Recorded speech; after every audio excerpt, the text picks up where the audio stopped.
Hai semuanya, Assalamualaikum. Alhamdulillah akhirnya hari ini aku bisa upload video budgeting bulan Agustus 2022. Tapi sebelum lanjut ke videonya, aku mau ngenalin dua serum terbaru dari Scarlett Whitening ya. Dua serum yang aku maksud adalah Skin Smoothing Retinol Serum dan Niacinamide 5% Beta Glucan 7 Phyto Extract Serum. Keduanya ini termasuk powerful serum ya teman-teman, karena kandungannya emang istimewa banget. Sekarang aku jelasin satu-satu ya. Yang pertama ada Skin Smoothing Retinol Serum yang botolnya warna hijau kebiruan ini ya, jangan sampai salah. Sesuai namanya, serum ini mengandung encapsulated retinol yang bisa membantu menyamarkan garis halus, mengangkat sel kulit mati, dan merawat kekencangan kulit kita. Selain itu, juga terdapat kandungan pomegranate extract, hexapeptide 8, dan allantoin yang bisa membantu melindungi kulit dari efek sinar UV, mencegah tanda penuaan dini, dan menghidrasi kulit. Untuk tekstur dari serum ini bisa kalian lihat ya teman-teman. Jadi serumnya tuh sedikit lebih thick, tapi sama sekali nggak lengket dan cepet banget meresapnya. Sekarang kita lanjut lagi ke serum yang kedua yang warna ungu ini ya. Dan sesuai namanya juga, serum ini mengandung niacinamide 5% yang berfungsi untuk merawat skin barrier dan mencerahkan kulit wajah. Selain itu juga terdapat kandungan beta glucan, kreatin, allantoin, triple ceramide complex, dan 7 Phyto extract. Kalau dari tekstur, serum yang ini hampir sama dengan serum retinol yang tadi ya teman-teman. Tapi kalau dari warna, serum niacinamide 5% ini memang lebih jernih daripada serum retinolnya ya. Tapi dua-duanya sama-sama nggak lengket dan cepet banget meresapnya. Dari awal sih aku udah yakin ya akan cocok dengan serum yang niacinamide 5% karena memang biasanya aku selalu nggak bermasalah dengan serum yang ada kandungan niacinamide-nya. Tapi jujur untuk nyobain serum retinolnya awalnya aku agak takut ya teman-teman, karena sebelumnya aku belum pernah sama sekali pakai serum yang ada kandungan retinolnya. Tapi alhamdulillah ternyata aku juga cocok pakai serum retinol dari Scarlett Whitening. Jadi kemarin tuh sempat mau ada jerawat yang gede gitu di jidat aku. Terus kebetulan malamnya aku tuh mau nyobain serum retinol ini dan pagi harinya tuh jerawatnya kempes loh teman-teman. Aku juga kaget sih sebenarnya karena jerawat itu bisa kempes dalam satu malam aja. Tapi untuk kedepannya aku akan terus pakai dua serum ini ya teman-teman untuk melihat lagi progresnya seperti apa. Kedua serum ini udah launching di Paris dan kalau kalian pengen nyobain juga, kalian bisa order melalui link yang udah aku taruh di description box ya. Oh iya, sekali lagi aku ingetin kalau serum retinol tidak boleh dipakai oleh ibu hamil dan ibu menyusui. Alhamdulillah, sekarang kita masuk ke budgeting bulan Agustus 2022 ya. Sebelumnya, aku mau menjelaskan dikit buat teman-teman yang baru nonton video budgeting aku. Jadi ini kondisinya untuk semua kebutuhan pakai gaji dari suami aku ya teman-teman. Tapi khusus untuk mengisi saving challenge itu dari penghasilan aku sendiri ya. Dan di sini aku juga sengaja untuk tidak share nominal gaji suami aku karena dari suami aku sendiri memang kurang berkenan kalau gajinya di-share di sini, dan selain itu karena alasan privacy ya teman-teman. Jadi intinya di video ini tuh aku mau share berapa pengeluaran keluarga kami selama 1 bulan dan bagaimana cara mengelolanya ya teman-teman. Dan semua yang aku tuliskan di sini juga kenyataan, gak ada yang dibuat-buat, gak ada yang ditambah, gak ada yang dikurangi, jadi semuanya real. Kalau teman-teman baru mau mulai budgeting mungkin tidak akan bisa ngeplak persis nominalnya ya, tapi kalian bisa contoh caranya sebagai referensi kalian dalam mengatur keuangan rumah tangga. Intinya semoga yang aku share ini bermanfaat ya teman-teman, bermanfaat buat kalian dan bermanfaat juga buat aku pribadi ya. Oh iya, sekali lagi aku jelasin kalau yang aku tuliskan di sini adalah budgeting untuk suami, istri, dan 1 orang anak balita. Sekarang kita langsung aja masuk ke videonya. Jadi untuk budgeting bulan ini aku tuh pengen sedikit ada tema daun-daun gitu ya teman-teman, jadi aku gambar tipis-tipis di sebelah kanan. Beda banget ya dari video budgeting aku biasanya yang selalu polos. Kalau kalian lebih suka yang mana teman-teman, yang ada gambarnya tipis-tipis kayak gini atau yang polos aja kayak biasanya? Boleh ya bantu aku komen di bawah. Langsung aja di kategori yang pertama ada giving, dan itu kita bagi lagi menjadi 2 kategori untuk orang tua dan sedekah. Untuk nominalnya seperti biasa kita skip aja ya teman-teman. Intinya berapapun penghasilan kita selalu sisihkan untuk sedekah dan orang tua ya. Sedekah yang paling utama itu ke orang tua, keluarga, saudara, baru ke orang lain ya teman-teman. Atau kalian bisa coba rutinkan sedekah subuh.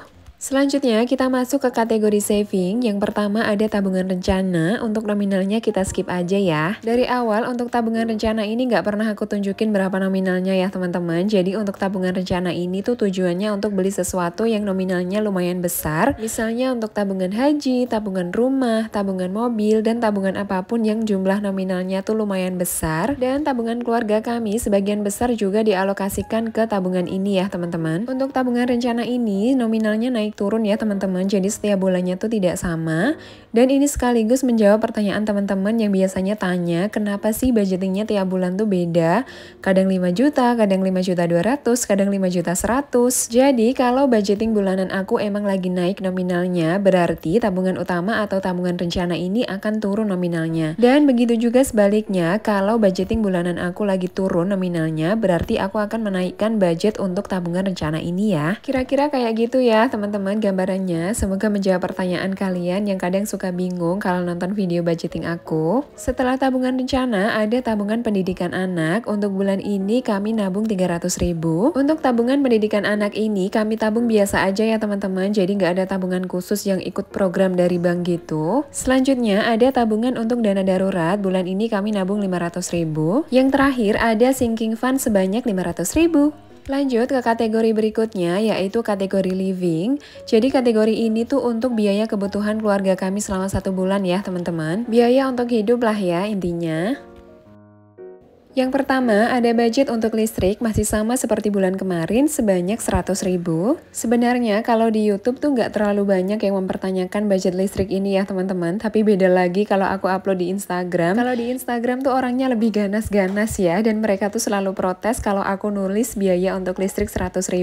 Sering dikatain kalau uang 100.000 itu cuma cukup untuk lampu aja, dan bahkan ada yang bilang kalau di rumah aku tuh nggak pakai lampu tapi pakai lilin, Masya Allah. Kadang tuh heran, tapi ya namanya juga kehidupan bersosmed ya teman-teman, pasti kayak gitu. Ada orang tuh yang frontal mengungkapkan pendapatnya, ada juga orang tuh yang lebih cenderung diam. Pokoknya selalu usahakan apapun yang dilakukan orang lain kepada kita, kita berusaha respon dengan baik ya teman-teman. Karena memang benar banget apa yang dikatakan pepatah, kalau kita tuh nggak bisa mengontrol apa yang akan orang lain katakan kepada kita, nggak bisa mengontrol apa yang akan masuk ke telinga kita, tapi kita bisa banget mengontrol apa yang akan keluar dari mulut kita. Intinya selalu berusaha untuk mengucapkan yang baik-baik aja ya teman-teman, karena jangan lupa kalau semua yang kita lakukan, semua yang kita ucapkan, itu akan ada pertanggungjawabannya di akhirat nanti. Jangan sampai ada banyak orang yang sakit hati dengan perkataan kita dan nanti menuntut kita di pengadilan Allah.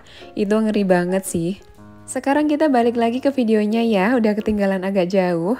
Yang kedua ada budget untuk PDAM masih sama seperti bulan kemarin 50.000. Budget untuk wifi dan pulsa masih sama juga 600.000.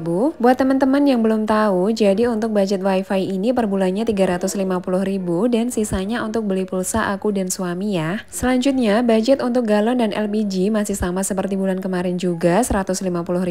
Budget untuk BBM atau bensin masih sama seperti bulan kemarin 500.000. Untuk bulan ini insya Allah nggak akan over budget lagi ya, karena nggak ada rencana bepergian keluar kota dengan mobil terlalu banyak. Selanjutnya budget untuk food atau belanja mingguan per bulannya 1 juta rupiah sama seperti bulan kemarin ya. Dan ini biasanya aku bagi menjadi 5 minggu ya teman-teman, jadi aku belanjanya tuh per 6 hari dan aku budgetkan 200.000. Budget untuk groceries atau belanja bulanan masih sama juga seperti bulan kemarin 500.000. Untuk budget groceries ini udah termasuk untuk belanja beras ya teman-teman. Budget untuk snack, susu, dan health juga masih sama seperti bulan kemarin ya, masing-masing 500.000, 300.000, dan 100.000. Selanjutnya, budget untuk eating out atau makan di luar per bulannya masih sama 1 juta. Kemarin tuh sempat ada yang tanya, kenapa sih budget makan di luarnya tuh banyak banget? Jadi, karena di sini tuh kami dekat dengan orang tua dan mertua, kadang uang ini tuh buat makan bareng gitu ya teman-teman, jadi bukan kita aja yang pakai uangnya. Intinya disesuaikan aja dengan kebutuhan masing-masing ya. Budget fund untuk bulan ini aku sedikit naikkan daripada bulan kemarin menjadi 250.000. Budget fund ini tuh biasanya aku pakai untuk beli make up, beli skincare, atau beli baju gitu ya teman-teman. Dan yang terakhir ada budget unexpected, bulan ini masih sama seperti bulan kemarin 200.000. Untuk budget unexpected ini biasanya untuk kondangan gitu ya teman-teman, atau menjenguk teman atau saudara yang sakit. Kadang kalau anak aku minta mainan juga pakai budget yang ini sih. Ini aku lanjut masukin uang ke dalam dompet pintar, jadi seperti biasa yang aku kelola secara cash hanya uang untuk belanja mingguan dan LPG galon ya. Ini kemarin uang untuk belanja mingguan pertama juga udah kepakai sebagian, sekitar 45.000, jadi aku masukin sisanya. Uang untuk belanja minggu 2 dan seterusnya masih aman ya. Dan selanjutnya, kemarin uang untuk budget LPG galon juga udah kepakai buat beli galon 1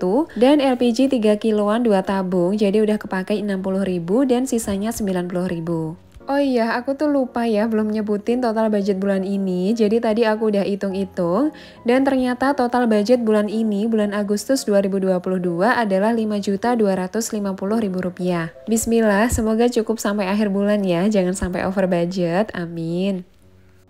Kemarin tuh juga sempat ada yang tanya ke aku ya, kenapa susu anaknya tuh bisa murah banget. Jadi anak aku tuh emang udah nggak mau minum susu formula sejak umur 3 tahunan ya teman-teman. Jadi sejak umur 3 tahun sampai sekarang, anakku tuh cuma minum susu UHT yang kotakan itu ya teman-teman. Susu UHT yang kotakan itu per kardusnya sekitar 110.000 dan 1 bulan tuh anak aku butuh sekitar 2-3 karton gitu. Intinya, kalau mau ngasih susu ke anak secukupnya aja ya teman-teman, karena setahu aku kalau konsumsi susu nggak dibatasi, itu akan mempengaruhi konsumsi makan anak sehari-hari. Jadi, walaupun susu tuh sebenarnya bergizi banget, tapi tetap harus dibatasi ya konsumsinya, terlalu banyak juga nggak boleh. Ini tadi ngomongnya ngalor ngidul banget ya, sampai kita ngomongin susu juga. Pokoknya kalau kalian pengen tahu informasi yang lebih jelas dan akurat tentang anak, tentang konsumsi makan anak, itu bisa lihat di Instagramnya Dr. Meta Anindita ya teman-teman. Sekarang kita balik lagi ke videonya ya. Jadi ini tadi aku udah menyisihkan uang 500.000 untuk sinking fund. Yang pertama aku isi untuk sinking fund kurban. Jadi tadi udah aku tandai ya, satu kolom 200.000. Dan uangnya juga langsung aku masukin ke dalam binder sinking fund seperti biasanya. Yang kedua ada sinking fund lebaran, sama aku tandai satu kolom 200.000 dan uangnya juga langsung aku masukin ke dalam binder. Dan yang terakhir ada sinking fund gift. Jadi untuk bulan ini aku tandai satu kolom aja sebanyak 100.000. Jadi untuk sekarang sinking fund yang aku jalani tuh emang cuma 3 ini ya teman-teman, kurban, lebaran, dan gift aja. Karena setelah beberapa lama menjalani dan udah nyobain beberapa sinking fund lain juga, ternyata yang aku butuhin tuh cuma 3 sinking fund ini ya teman-teman. Karena kebetulan kalau terlalu banyak sinking fund atau saving challenge, aku tuh pusing ya teman-teman dan bikin kepikiran. Gak tahu lagi ya kedepannya nanti seperti apa, tapi untuk sekarang aku mau fokus ke 3 sinking fund ini aja dulu. Sekarang kita lanjut lagi ke saving challenge 5 juta. Jadi ini tadi aku udah menyisihkan sebanyak 875.000 dari penghasilan aku. Dan seperti yang udah aku bilang di awal video, jadi khusus untuk saving challenge ini pakai uang penghasilan aku sendiri ya teman-teman. Baru kebutuhan yang lain tadi itu pakai penghasilan dari suami aku. Ini tadi aku juga udah tandai beberapa kolom sesuai dengan nominal yang akan aku tabung. Dan uangnya juga langsung aku masukin ke dalam binder ya. Alhamdulillah ini budgetingnya udah selesai. Udah ngisi sinking fund, udah ngisi saving challenge. Jangan lupa bersyukur ya teman-teman. Intinya berapapun gaji kita, berapapun pendapatan kita, itu pasti udah sesuai dan udah porsi terbaik yang diberikan Allah kepada kita ya teman-teman. Insya Allah dengan memperbanyak syukur, Allah akan memberikan rizki yang lebih banyak, yang lebih berkah. Dan semoga kita masuk ke dalam golongan orang-orang yang bersyukur. Amin.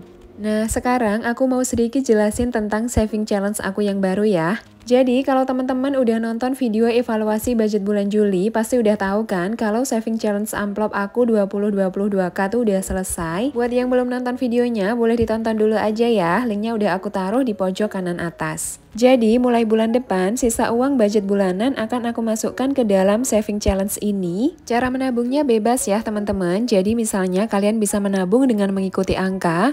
Misalnya amplop 1 berarti 1.000, amplop 30 berarti 30.000 dan seterusnya. Atau kalian bisa menabung angka yang sama di setiap amplop ya. Misalnya kalian menabung challenge 10.000, jadi itu per amplop diisi uang 10.000. Kalau aku akan menabung dengan cara yang kedua ya teman-teman, jadi per amplop ini akan aku isi uang 100.000. Dan target yang ingin aku capai adalah 5 juta. Gak tahu juga ya ini challenge-nya akan selesai berapa lama, yang penting dijalani dulu aja. Dan ini tadi aku juga udah ambil uang dari sisa budget bulan Juli kemarin. Alhamdulillah ternyata sisa uangnya ada sekitar 300.000 ya teman-teman, jadi aku bisa isi 3 amplop. Ini semua uangnya udah aku masukin ke dalam amplop dan selanjutnya mau aku tandain di lembar saving challenge-nya ya. Oh iya, by the way, ini saving challenge 50 amplopnya aku dapat dari Dompet Pintar ya. Pokoknya semua produk yang aku pakai di video budgeting kali ini sudah aku taruh linknya di description box ya. Jadi buat teman-teman yang penasaran sama produknya, yang pengen beli juga, pengen samaan, pengen punya juga,